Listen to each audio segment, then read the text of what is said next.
உங்களுக்கு என் அன்பின் வாழ்த்துக்கள். எப்படி இருக்கிறீங்க? நல்லா இருக்கீங்களா? சந்தோஷமாக இருக்கீங்களா? நீங்கள் எப்போவுமே மகிழ்ச்சியாக இருக்கணும். சரியா? இயேசு உங்கள் கூட இருக்கிறார்ல. முதல்ல அது இயேசுவே என் கூட இருக்கிறதுக்கா ஸ்தோத்திரம்னு சொல்லுங்கள். என்னை நீங்கள் வழி நடத்துகிறதுக்கா ஸ்தோத்திரம்னு சொல்லுங்கள். இன்றைக்கு என் கூட இருக்கிறதுனால எல்லாம் நன்மையாக நடக்கும், நான் விசுவாசிக்கிறேன்னு துதிங்க. இன்றைக்கு ஒரு அற்புதம் உங்களுடைய வாழ்க்கையில் நடக்கும். சரியா? இன்றைக்கி ஆண்டவர் எனக்கு என்ன வசனம் வச்சிருக்கிறார் அப்படின்னு இருக்கீங்கல்ல.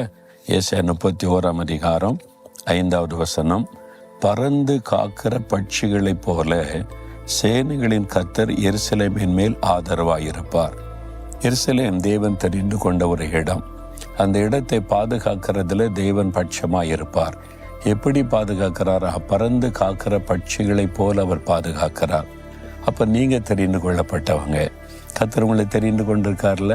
உங்களை ரட்சித்து என் பிள்ளை, என் மகன், என் மகள்னு சொல்கிறார்ல. அப்போ நீங்கள் தேவனால் தெரிந்து கொள்ளப்பட்டவங்க. உங்கள் மேலே தேவன் ரொம்ப அக்கறையாக இருப்பார். உங்களை பாதுகாக்கிறதுல கவனம் செலுத்துவார்.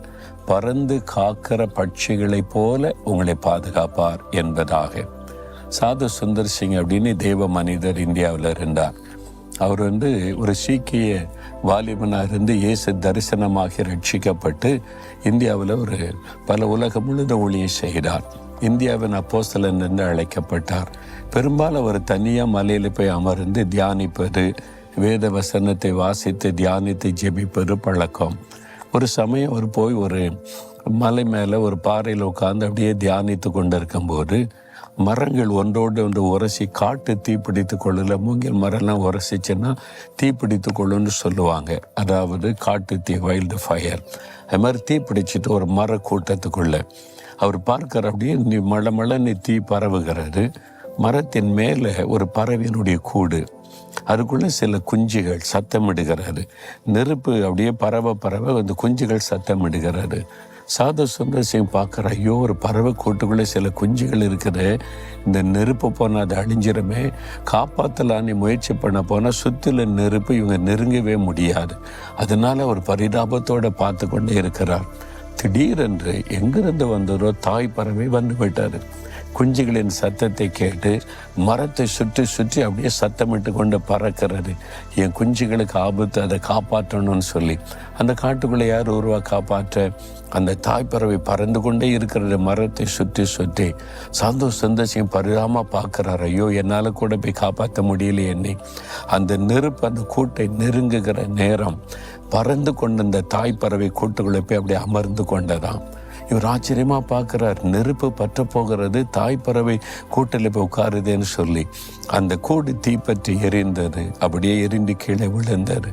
சந்தோஷம் சிங் கண் முன்னால் பார்த்தார். பக்கத்தில் போய் பார்த்தபோது அந்த தாய்ப்பறவை நெருப்பிலே கருகி மரித்து கிடந்தது.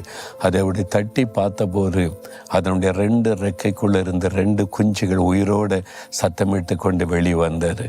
அவர் பார்த்தார், இந்த தாய்ப்பறவை தன் குஞ்சுகளை காப்பாற்ற தன் உயிரையே கொடுத்து அதை செட்டையின் மறைவிலே வைத்து, இதே மாதிரி தானே இயேசு கிறிஸ்து நரகத்தின் அக்கினிலிருந்து நம்மை காப்பாற்ற சிலுவையிலே தன்னையே பலியாய் கொடுத்தார்.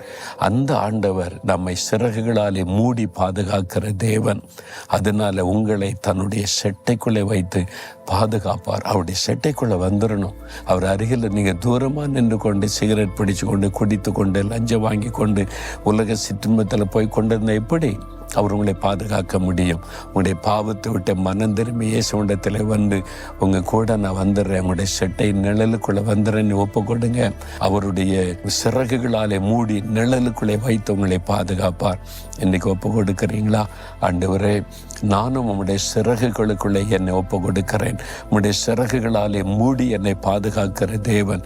இந்த உலகத்தின் பாவம், உலகத்தின் சிற்றன்பம், உலகத்தின் மாயை எனக்கு வேண்டாம். அதிலிருந்து விலகி உமக்கு நெருக்கமாய் வந்து உமக்குள்ளே அர்ப்பணிக்கிறேன்.